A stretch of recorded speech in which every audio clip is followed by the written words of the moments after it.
Welcome to 365 Christian Men, where every day we aim to inspire and encourage with real-life stories about men.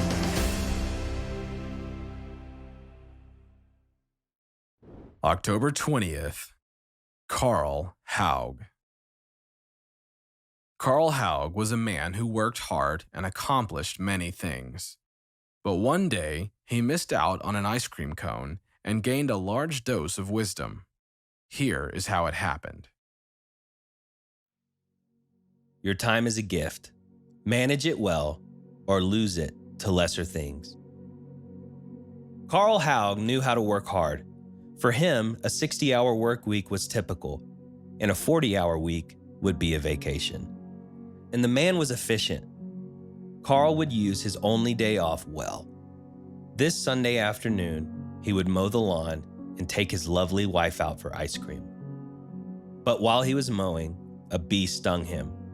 Nothing happened right away, and he finished mowing the lawn, but something wasn't right. His tongue began to swell. He needed help, now. His wife rushed him to the ER, and within seconds, a slew of medical types surrounded him. And that's all Karl remembers.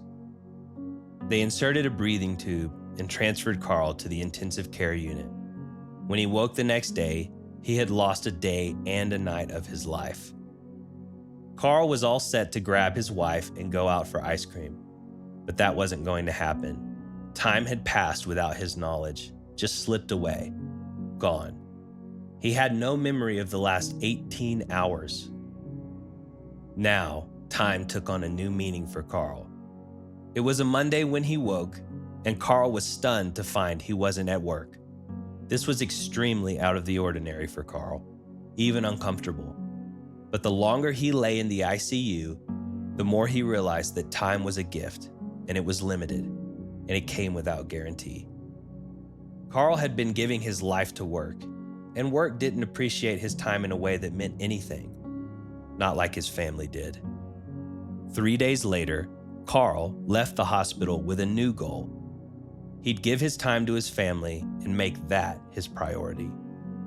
1 week later, he drove 2 hours to visit his parents, his son, his daughter, and his grandkids. A couple of days after that, he and his wife took the 16-hour drive to Colorado to visit his other son and daughter-in-law. They spent 2 days there. It's not like he had lost his work ethic. He had always been faithful to his job. But now, he was willing to step back and see things more clearly, to take time away from work. Now he would give his time to something much more worthwhile. Ephesians 5:15 through 17 says, "Be careful then how you live, not as unwise people, but as wise, making the most of time because the days are evil. So do not be foolish, but understand what the will of the Lord is." What are you giving your time to? Your time is a gift. Manage it well or lose it to lesser things.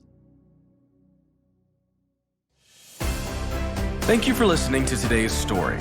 Every day of the year, our hope is to inspire you with real-life stories of faithful men who have gone before us. Hebrews 12:1 says, "Therefore, since we are surrounded by so great a cloud of witnesses, let us lay aside every weight and the sin that so easily ensnares us. Let us run with endurance the race that is set before us."